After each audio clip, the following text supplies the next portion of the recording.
Hey folks, Doug Blake with Body Design University. In today's video, I want to talk to you about muscle fiber types and just kind of to clarify a couple of questions that I've been getting. I tend to receive on a regular basis, which is trying to distinguish between the concept of muscle fiber type, the actual muscle bellies themselves, like your biceps or your triceps, and then looking at athletes, very high level, like Olympic level athletes, and trying to sort of clarify and clear up some misunderstandings that we have with muscle fiber types all the way to the athlete themselves. So I'll give you an example. I'll hear students quite often ask me, well, are marathon runners slow twitch type 1 fiber athletes? And the answer is well, in one sense, yes, but from a purely physiological perspective, no. And here's the reason why. Every human being, every athlete, whether they're a marathon runner or they are a top Olympic sprinter, Usain Bolt, for instance, the fastest man in the world. If I was to take I don't know, let's use the hamstrings. If I was to take the hamstring muscle from a marathon runner and the hamstring muscle from a sprinter, top level sprinter, and I was to look at those guys, both of those hamstrings would contain all three of the muscle fiber types that we generally look at. Now, look, there's more than three muscle fibers, but I don't want to get into the weeds on this. There's probably 7, 8. I don't even know what the number is now, what researchers look at. We stick with the main three top categories of muscle fiber types. Type 1, slow twitch, what we call slow twitch oxidative. Type 2, which are going to be the fast twitch muscle fibers, and the type 2 are broken down into type 2A and the type 2X. By the way, if you ever see a type 2B mentioned in a research paper or somebody talks about it, don't be too concerned. We no longer use the terminology of type 2B any longer. That designation has been changed to type 2X. You can read about it. It's not super interesting, but now we use the term type 2X to talk about the fast twitch, what we call glycolytic, right? So those are the fastest of the fast, so to speak, of the three muscle fiber types. They tend to be bigger, larger diameters. They work to create higher power and force and tension generation. But the idea is that we have these three main muscle fibers. And here's the deal. In your marathon runner hamstring, in your sprinter hamstrings, they both contain all three fiber types.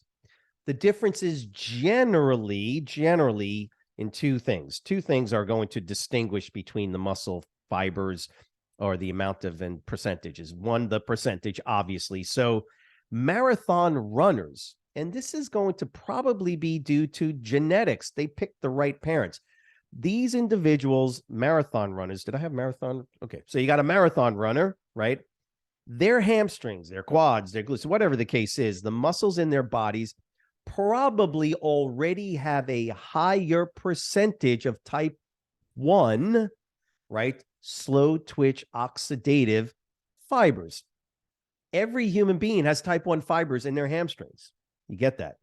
And type 1 fibers are the slow twitch oxidative, which means they don't generate as much power when they contract. They don't generate as much tension, but they're like the Energizer Bunny. They can go on and on and on, and they can contract slower, generally less tension, but they don't fatigue.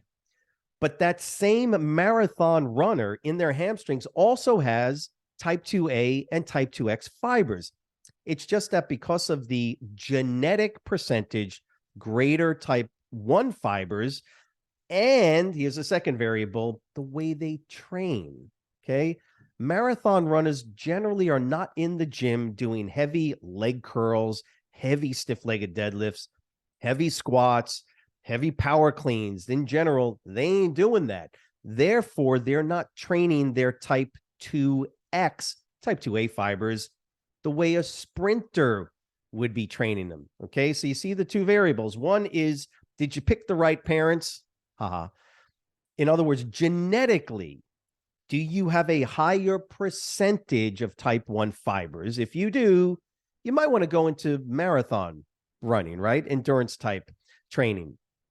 If, on the other hand, like Usain Bolt and some of these other top Olympic sprinters, I look at his hamstrings, they've got type 1 fibers. The difference is that genetically, more than likely, the percentage of type 2 fibers is going to be a little higher, right? Somewhat, or could be a lot higher than the marathon runner over here. So that was genetically, they genetically got more of certain fiber types than others. What is the difference? I don't know. Everybody is different. But if I look at the sprinter, not only genetically do they have probably a higher percentage of type 2A and probably 2X fibers than that marathon runner, top level Olympic marathon runner, but how do they train? My top level sprinters, they're not running 10Ks. They're not running half marathons in their training. What are they doing? They're putting all of their time and effort into getting those fast twitch, right, glycolytic fibers stronger and stronger and stronger and more capable of generating higher levels of tension. So pick the right parents, marathon runners and Olympic sprinters. Get the right genetics first, and then train those particular muscle fibers and the other systems in the body, metabolic systems in the body, to support the development and benefits of training those particular types of muscle fibers more than the others. And what happens? Well, you're going to get an Olympic marathoner, or you're going to get an Olympic sprinter. But remember, everybody watching me on this video, every Olympic athlete, right, even at those extremes, have all three of the muscle fiber types that we talk of. Remember, by convention, there's three muscle fibers type that we talk about, particularly in the field of personal training. We're not interested in the myosin heavy chain designations that are being used now to distinguish between specific type 2 fibers, right? There's like I say, 7, 8, I forgot now, maybe it's up to even 10 different designations that you could give muscle fibers. We're not interested in that. We're interested in the three main fiber types: type 1, slow twitch oxidative; type 2A, right, fast twitch oxidative glycolytic; and then the type 2X, fast twitch glycolytic. It's a good idea to write this stuff down. Make sure you know the three types and what their characteristics are. Again, just because you have an Olympic sprinter doesn't mean that Olympic sprinter in his hamstrings and his glutes and his quads and his calves, for instance, does not have type 1 fibers. No. Every person has all three muscle fiber types in every single muscle. It's just that certain muscles have a higher percentage, and genetically, certain people have higher percentages of certain muscle fiber types than other people, even in specific muscles. Finally, just to give you an example of this, the soleus muscle, right, which is the calf muscle underneath the gastroc, right? So you have two main plantar flexors at the ankle, the gastrocnemius, right, which is the big, muscle that we normally call the calf, and then up underneath that is the soleus. The soleus is predominantly a postural muscle, contains upwards of 65% slow twitch fibers. Why? Because it's designed to be working all the time. Now, I'm just using that as an example. However, every person, right, that has a soleus muscle, even though human beings have higher percentages of type 1 fibers in the soleus, there's some people who have an even higher percentage than others. So just keep that in mind. Trying to clarify muscle fibers themselves, muscle fiber typing, what you see in particular muscles themselves. And then when you look at an actual human being, like an athlete, want to make sure that you're clear. Remember, first off, everybody has type 1, type 2A, and type 2X fibers in all of their skeletal muscles. It just occurs at different percentages. And if you train them, right, if you train high endurance,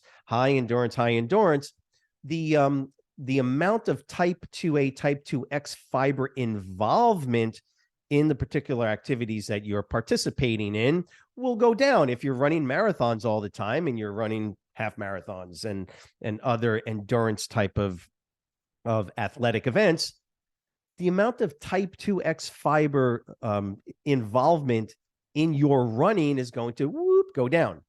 If you are a sprinter, right, and you're used to doing hundreds and 200s, right, but you don't do a whole lot more than that, your type 2X fiber involvement in from your hamstrings and your glutes predominantly, and your quads and your calves, of course, will go, the amount of involvement will go up because those are the fibers you want working.